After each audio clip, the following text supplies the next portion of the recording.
Halo, Assalamualaikum. Lagi nonton Keluarga Bahagia di Jerman.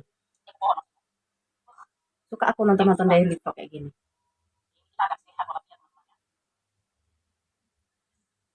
Ngomongin tentang YouTuber daily vlog, terutama YouTuber yang nikah sama orang luar. Aku suka nonton. Bukan karena mau iri sama kehidupan mereka yang mungkin banyak hartanya, dapat bule atau suami luar itu yang baik lah. Bukan itu yang kuirikan. Yang kuirikan tuh kalau orang tuh panen-panen buah. Hmm, Gerem aku nek buah. Ngebolong orang apa namanya itu ngebolang orang tuh ya kan. Seperti buah-buah liar di pinggir jalan. Ih, pengen juga aku kayak gitu. Kok di Indonesia nggak bisa dilakukan kayak gitu. Kirain maling awak langsung. Padahal pokoknya itu kayak macam aku dulu ya kan. Mengambil buah mangga aja di pinggir jalan. Dikirain maling. Padahal nggak ada yang punya. Tumbuh liar. Ngomongin YouTuber yang nikah sama orang luar negeri. Dulu awal-awalnya waktu kenal YouTube aku ya kan. Aku subscribe. Pertamanya aku takut subscribe itu apa gitu ya kan. Katanya berlangganan. Aku pikir lah pakai bayar ya kan. Nggak berani aku subscribe. Takut aku nanti suruh bayar nggak sanggup aku bayar. Rupanya gratis. Jadi yang pertama kali aku subscribe itu karena waktu itu lagi viralnya Mak Betty ya. Aku subscribe lagi ya. Karena memang suka pula aku ceritanya lucu ya. Subscribe ya. Dah, habis itu karena nggak tahu ya dulu ya waktu aku tamat SMA sempat kepikiran aku mau masuk kuliah jurusan psikologi. Tapi karena nggak ada duitku, nggak cukup duitnya. Ya namanya juga aku orang dibilang menengah pun enggak ya. Ya ke bawah lagi gitu ya kan. Biaya kuliah mahal, nggak sanggup aku. Jadi aku tuh kayak kayak kayak kuliah kuliah iyalah waktu itu belum ibaratnya kampusnya ini baru buka gitu ya kan. Di bawah naungan sebuah yayasan. Nah, buka ilmu komputer lah situlah aku masuk. Masih murah lah waktu itu, masih terjangkau sama bapakku, sama sama ayah, masih terjangkau. Masuklah.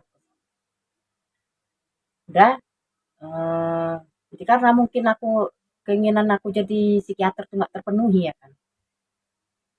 Ya udah aku jadi penasaran mempelajari kejiwaan seseorang gitu.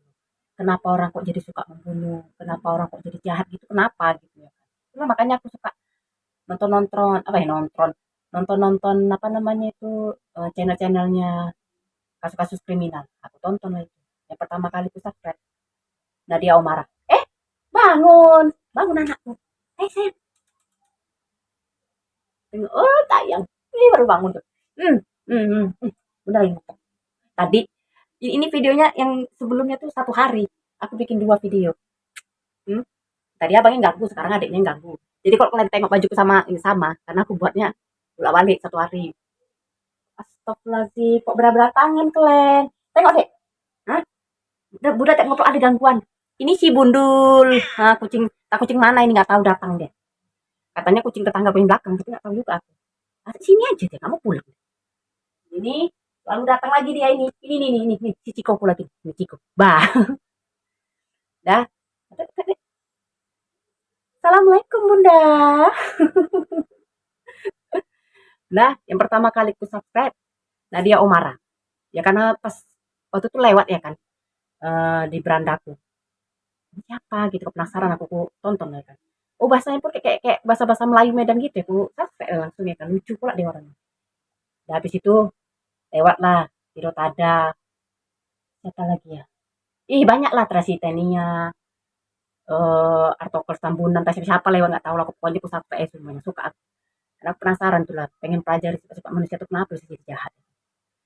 Jadi dulunya sebelum aku sering nonton kasus kriminal itu, aku pikir yang namanya sakit jiwa tuh sama aja semuanya ya. Wah beda-beda, aneh-aneh penyakit jiwanya. Udah lah, rupanya salah satunya tuh yang ini ku subscribe itu jurnal kriminal. Nah itu si miminnya itu namanya Ati Karpalo. Nah, terus waktu itu ada di salah satu kasus yang dibawakannya, dia sekalian promosi, promosi, promosi channelnya satu lagi tentang daily vlog dia sehari-hari. Dah, Penasaran aku buka lah channelnya. Belum gitu banyak subscriber dia, baru sekitar 8 ribuan waktu itu. Ngantuk, 8 ribuan. Jadi aku tonton, rupanya hampir mirip kayak mamaku dia ya kan. Hobi berkebun, kalau udah berkebun tuh lupa waktu. Mamaku pun kayak gitu.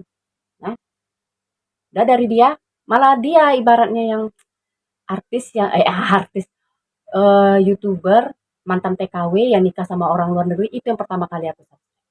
Baru habis itu lewatlah, muncullah videonya Yanti Gise, Dona Bayu, Dian Bara, Saktiawan Dwi Family, siapa lagi aku subscribe, Ana Malhotra. Nah, udah nggak lama lewatlah Arsi Family Vlog ya kan, subscribe aja semuanya. Aku subscribe bukan karena aku mau Enik dan Rohit, aku suka juga itu. Ada juga yang dari Afrika, Kil Rahayu. Nah, itu aku subscribe juga. Bukan aku kepo dengan kehidupan orang tuh yang mungkin banyak hartanya tuh, enggak, satu ya kan.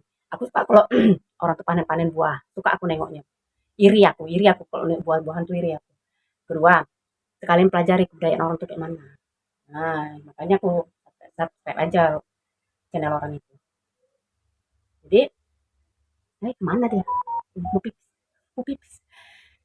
Jadi, hmm, sempat suamiku nanya ya kan, lakiku nanya, ngapain lah dia tonton-tonton kayak gitu? Apa gunanya menengok kehidupan orang? Loh, bilang, kok apa gunanya? Ya ada lah gunanya, kita jadi tahu budaya orang luar negeri itu kayak mana. Ya mana tahu ya kan. Tiba-tiba jatuh dari langit ya kan. Kalau bisa keluar negeri, keluar negeri. Jadi awak tahu peraturan di negaranya itu kayak mana, harga-harga barang-barangnya itu kayak mana. Ada gunanya. Kok aku bilang ada gunanya. Orang yang pikirannya buruk aja yang bilang ada gunanya. Bilang ada. Jadi rupanya kita tahu, oh ternyata yang namanya ngurus visa tuh susah, mahal apa segala macam. Terus nggak gampang mendatangkan saudara awak yang dari Indonesia tuh datang ke luar negeri sana, rupanya nggak gampang. Itu pelajari. Nah, jadi kalau pikiran kita positif aja, ada yang bisa kita ambil dari vlog-vlognya orang itu. Memang kalau kita nengok sekilas aja, apa gunanya nengok kayak gini? Lah, cuma masak-masak. Alah, cuma shopping-shopping. Tapi itulah kalau shopping itulah kita jadi tahu harga-harga barangnya kayak mana. Jadi kalau kita mau keluar negeri, kita siapkan modalnya. Tahu kita ya kan? Nah, itu makanya aku bilang ada manfaatnya. Kalau dibilang nggak ada manfaatnya tuh, aku bilangnya orang-orang iri aja itu yang nggak mengambil, yang nggak mengambil sisi positifnya, ngambil negatifnya aja. Nah, jadi makanya kemarin tuh di video aku tuh aku bilang aku suka Yanti Gisi. Ya, karena dia rasaku, menurut aku ya, nggak munafik orangnya. Dia mau mengakui kelemahannya itu aja. Aku sukanya dia kayak gitu. Misalnya itulah aku bilang, dia nggak tahu bahasa Inggrisnya itu, dia bilang, wah, boh nggak tahu kata dia. Atau misalnya ada barang salah sebut, ya udah dia bilang aku nggak tahu. Aku salutnya sama dia kayak gitu. Nggak mau dia sok-sok pintar, sok paling hebat. Nggak mau. Dan apa namanya tuh sifat ke kampungan itu tetap ditunjukkan dia, nggak malu dia. Terus kadang-kadang yang gini loh, apa namanya tuh, kalau aku nonton vlog orang ini ya kan, kadang-kadang kalau di kolom komentarnya tuh, ih, suka gondok aku. Kenapa apa orang tuh, apalagi sih yang tinggi itu, ih, ngeri ngeri kali loh komennya tuh. Akunnya tuh nggak tahu aku akun siapa tuh, lupa. Tapi dibilang babu ireng, jiwa babu, bahasa belepotan. Ya bahasa belepotan, aku pun ngomong belepotan. Ya kenapa emangnya? Namanya manusia, nggak semua manusia diciptakan Tuhan tuh sama ya, kan semuanya lancar ngomong. Ada yang jago ngomong, ada yang enggak. Ya aku tengah-tengah lah tuh, kadang sekali jago ngomong aku jago ngomong, sekali belepotan aku ngomong. Ya namanya ya Mbak Yanti gitu, memang ngomongnya belepotan. Tapi ya mau belepotan gimana pun ya nggak pantas lah aku ngomong kayak gitu. Ngapain? Jiwa babu, bahasanya bahasa babu. Padahal kalau nggak, maaf cakap nih, kita ngomong kasar aja ya. Kalau nggak ada babu pun orang kaya pun mampus. Itu nggak aku bilang. Hah? Siapa yang ngurusin rumah orang tua? Orang tuh ya gempor, rumahnya besar kali kayak gitu.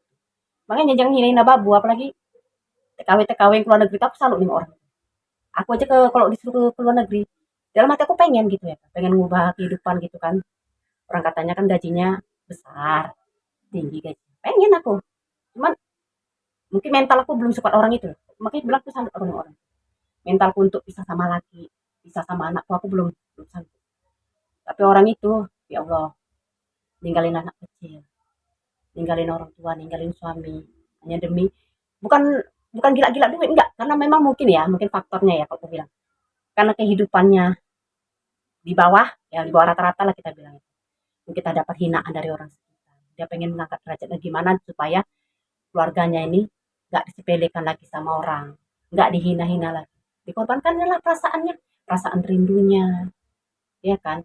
Perasaan jauh dari anak tuh kayak mana? Itu dikesampingkan sama dia semuanya. Kerja dia di negeri asing sendirian supaya mengangkat derajat keluarga. Makanya aku suka gondok kali kok dan nengok komen-komen tuh menghina babu. Hah? Yang menghina tuh belum tentu lagi lebih bagus dari babu. Kadang-kadang mulut manusia ini ngeri. Bisa gitu ya? Sekarang gini aja, kalau memang kau nggak suka, ya kan? Misalnya kau nggak suka nih nengok si Yanti, nengok si Dian, entah siapa tuh, entah Mbak Yani Kim itu kau nggak suka. Nggak usah kau tonton. Kalaupun kau tonton, kau gondok udah pergi ya kan. Nggak usah tinggalkan komen-komen menghina kayak gitu. Apa ya coba? Hah? Apa untungnya sama kalian coba? Kalau kalian menghina-menghina kayak gitu. Hah? Nggak ada untungnya. Ini dapat dosa kalian. Pahala kalian diambil sedikit sama orang yang kalian hina. Betul nggak yang aku bilang? Hah? Jadi rugi kita berkali-kali lipat. Kita dapat dosa, pahala kita hilang. Hah? Kita pun tambah gondok di hati. Coba kalau kita nengoknya tuh senang, komen bagus-bagus, lapang hati kita. Syukur kita. Betul. Cuman tak apa lah yang mendasari orang ini kok suka komen-komen jurik gitu. Nggak ngerti. Kenapa ya? Apa iri? Apa yang dirikan? Ya kalau kamu iri ya kan, kalau enggak lebih, oh mungkin melalui jalur TKW dia bisa dapat cowok bule itu. Coba aku jadi TKW, ya kan? Mana tahu kok ada cowok cowok bule nyangkut sama kamu. Syukur kok bulenya bagus. Kalau nggak bagus ya mampus lah, rasain apa sih itu. Nah, keluar pula bahasa mampus. Kasar ya kan, tapi ya, kalau sama kami kalau sama kami orang Medan udah biasa gitu. Kalau sama kalian kasar ya aku minta maaf ya. Hanya nyeplos aja gitu. Nggak mau kayak dedek, berain aja lah udahlah. Capek aku ngedek-ngedeknya. Udah lama juga aku ya. Heeh, udah hampir 12 menit. Ya udahlah ya. Sampai segitu aja lah dulu videonya. Sampai jumpa di video celotehan aku yang nggak jelas ini ya. Semoga bermanfaat lah sama kalian ya. Semoga. Kalau nggak bermanfaat ya udah skip aja kayak yang aku bilang tadi. Nggak usah komen-komen aneh-aneh ya. Ya, assalamualaikum.